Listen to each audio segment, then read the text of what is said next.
Privyet, greetings from Zaporizhzhia. This behind me is the famous or infamous Zaporizhzhia HES. It's the big hydroelectric dam that the Soviets blew up in the retreat to slow the German advance during Operation Barbarossa in the Second World War.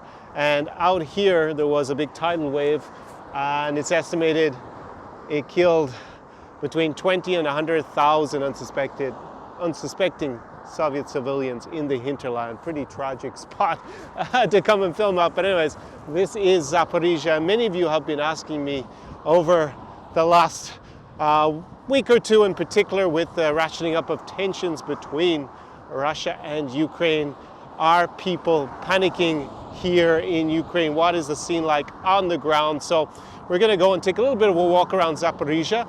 The city, if you don't know where it is about 200 kilometers from the front line between the Donbass separatists and the Ukrainian forces. And it's right on the river Dnipro, which is obviously this huge river that dissects the country. And actually just out there, maybe you can see it, is Hortitsa Island, which is very kind of the main tourist attraction of the city. And well, it actually looks quite nice right now when I look out over, but probably better to come in summer. So let's go take a walk around Zaporizhzhia and see if life looks normal, or are people panicking and, you know, the supermarkets are out of food and people are fleeing the city, you know, with their belongings on the back of their cars and trucks. Maybe you can see that's the traffic across the Dnipro. Anyways, let's go. Поехали. Tsar Experience. So the rains have passed here and it's clear enough for me to film again. It's actually Saturday, the 12th of February 2022, and most Western embassies have advised their citizens to leave Ukraine in the next 24 to 48 hours. But as you can see as I walk through here in this district of Zaporizhzhia, well, life goes on completely as normal. People are out, people are doing a little bit of Saturday shopping here. We're actually in an area that is known as Prospect Metallurgiv. And you got the, let me see, what is it called again? Sotsmisto, so kind of the social area that was built during the Soviet times. You can see all this, you know, Soviet architecture behind me. Maybe you can, let me give you a look at that. Very Soviet, right? And yeah, interestingly, maybe a little bit, I don't know if this is bad omen, but actually the building over there where I'm actually staying, this house, it's actually called Lavrov's house. Isn't that interesting? The same last name as the Russian foreign minister. Well, I hope that's not an omen of something to come. So why am I here in Zaporizhzhia? Well, actually I came to this provincial capital of 750,000 people on the river Dnipro to check out the city for, you know, a prospective client, a client I've actually had before who was interested in coming to Zaporizhzhia potentially. So that's actually why I've taken advantage, a little bit of downtime to come out here and check out the city. Yeah, not so sure I'm going to recommend Zaporizhzhia over the other options in Ukraine. But I'm here now, and as you can see, well, there isn't exactly panic. I'll give you a little look in the shops. You can see that there are, you know, they're all fully stocked and there's no panic. And actually people here, when I, you know, bring up what do they think of the situation, then they're pretty much phlegmatic about it. They're basically like, well, are you concerned? Kind of not. Until something happens, I guess people who live here, well, they have their lives here, probably their house, their family, maybe kids, and they just, you know, it's so much, I guess, hassle to start, I know, pack up and leave on a contingency. You don't really have that luxury. You know, if you're a tourist there, obviously, or you have a very lightweight kind of lifestyle, I guess, minimalist lifestyle, then it's easy to leave. But obviously, if you live here, then it's not really the same kettle of fish. So until something actually concretely happens, it seems that most people, everybody I've talked to just seems to just go about their daily life. And yeah, I don't know what to say more than that. I've always wondered what it was like in Poland in August 1939, before Poland was invaded by Nazi Germany. You know, after a false flag operation by the Germans, the Gleiwitz incident, and subsequently they were also invaded by the Soviet Union from the east, and the country was split up. Obviously that had been agreed beforehand by the Soviet Union and Germany with the Molotov-Ribbentrop agreement and the secret protocols on doing that. But I just wondered, did people go around their daily life also there before they got invaded? I mean, they had a plan, obviously, to defend the country. That became obsolete once the Soviet Union invaded from the east, because they had, created this defensive position in the east of the country that then became obviously irrelevant once they got attacked from the other side. But, didn't normal people just go along, with their daily business? They didn't panic and leave or make really serious contingency plans. I've just always wondered that. I don't know if anyone has any ideas, but it seems to me that's kind of the way things go before maybe something major does happen. Like in Crimea in 2014, when we didn't have any really media kerfuffle about it beforehand, not major anyways, or in Donbass with the war, again, kind of caught people, I think, by surprise. Well, this time, if something does happen, and fingers crossed, there isn't a new invasion, then, well, it won't really be a surprise, I guess, this time, and be time to execute the escape plans, the contingency plans that also for me that I've made for the coming days. Anyways, let's go take a little bit more walk around Zaporizhzhia and see how things look on the 12th of February 2022.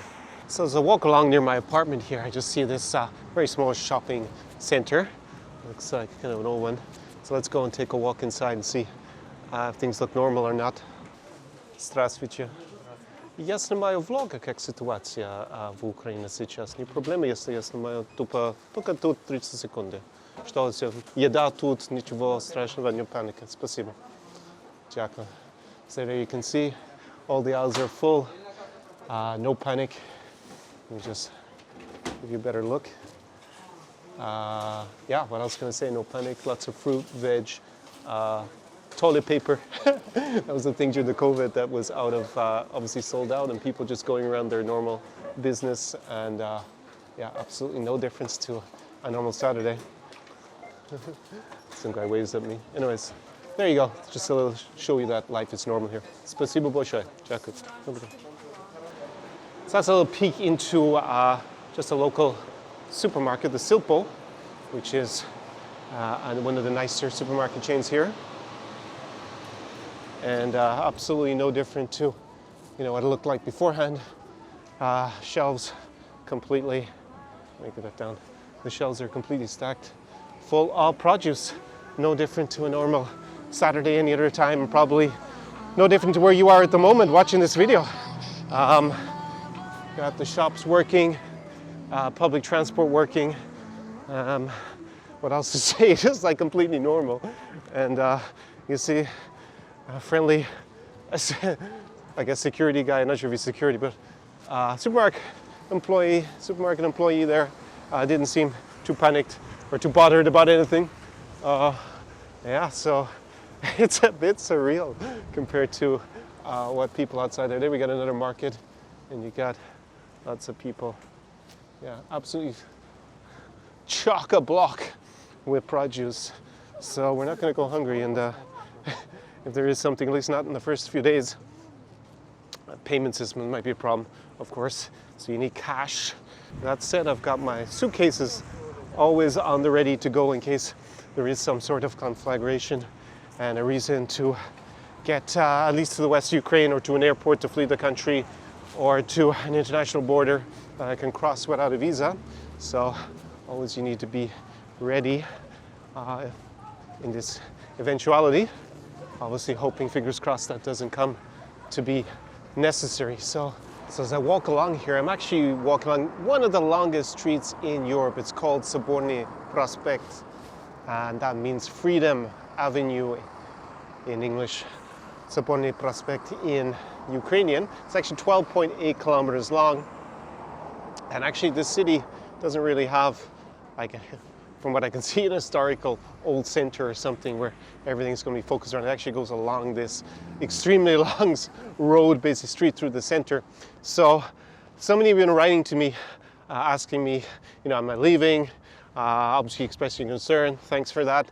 And also sending me every kind of conspiracy theory under the sun about what's going on. But, just to simplify why we have this particular, standoff in this situation right now, it is to do with this is the Afghanistan War Memorial. Obviously a very traumatic event in Soviet and Russian-Ukrainian history. A lot of people died in a very unnecessary war, or at least a war that they ultimately had to retreat from. So Minsk II agreement, you might have heard that. What is it? Well, basically, to really simplify it, it's an agreement to end the conflict in Donbass, in the east of the country, that was signed in 2015. It was actually Minsk I before that, but then the relative military positions on the ground changed, and they never implemented Minsk I, which is supposed to, lead to peace. But anyways, the Russian backside will say made gains on the battlefield, and then there was Minsk II, and the agreement is kind of a structure in order to find a resolution, a final agreement, but there's no real time frame in terms of its implementation, and whether it's really legally binding doesn't seem to be the case either. But the real crux of the issue is that the current government in Ukraine didn't sign it, first of all. It was the previous government, and it is considered very unfavorable to Ukraine because, well, in order to get an agreement, basically Russia, or the Russian-backed separatists, would want a veto over Ukraine's foreign policy with respect to its attempts to leave Russia's orbit and join institutions like the European Union and NATO, right? And the current Ukrainian government isn't interested in that. And Russia says, well, that was a great agreement for us because basically we would achieve our foreign policy objectives without actually having to invade and occupy more of Ukraine than they already have, obviously, with the annexation of Crimea. So that is why you'll hear a lot of news about Minsk II, and it was signed in the presence of France and Germany. So you'll hear about the Normandy format, which is when Russia, Ukraine, France and Germany sit down together and discuss implementing the Minsk II agreements.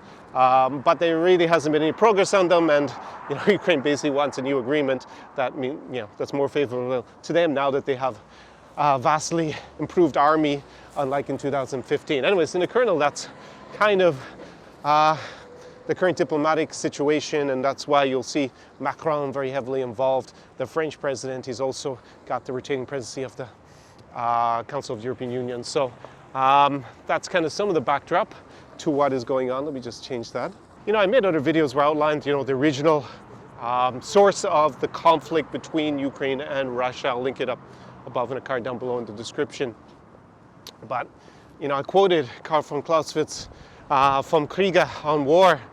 War is the continuation of politics by other means. So quite often war results not because people necessarily want a war, even the leaders, but they run out of political options to achieve their objectives, right? And that is kind of the situation for Russia at the moment. They don't really have much of a political option if Ukraine isn't willing to implement Minsk II in the way that Russia wants it to be implemented.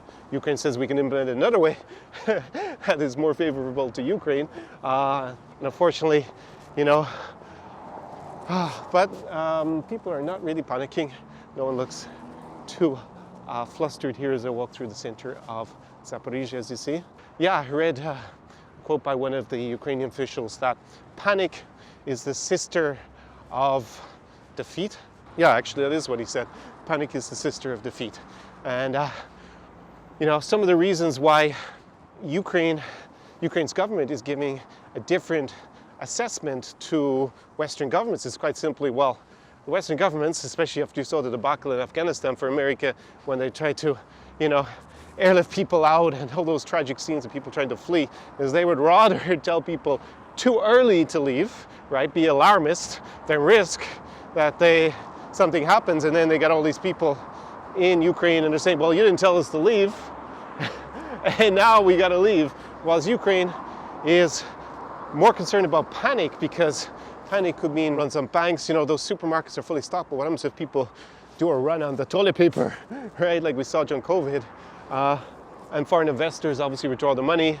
That's gonna, probably severely weaken Ukraine economically. And then, well, if Ukraine collapses economically, then Russia has achieved its foreign policy objectives, some of them anyways, because a weak Ukraine is going to end up, not being able to move as quickly westwards as they would like. So that's part of the reason why you're seeing a little bit of, a reasonable discrepancy between, what the Ukrainian government is saying and what Western embassies are telling their citizens. They both have, two different priorities basically, and yeah, that's the situation. So I'm going to go in and have a coffee at my favorite cafe here. As you know, I'm a bit of a caffeine addict, love my flat whites, so let's go in and have a coffee here.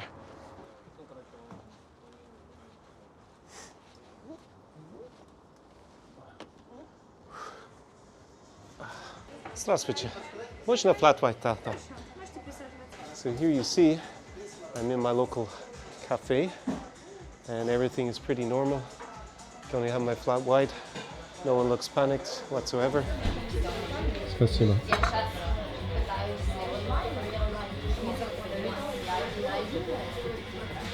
So this is the end of my video from Zaporizhia.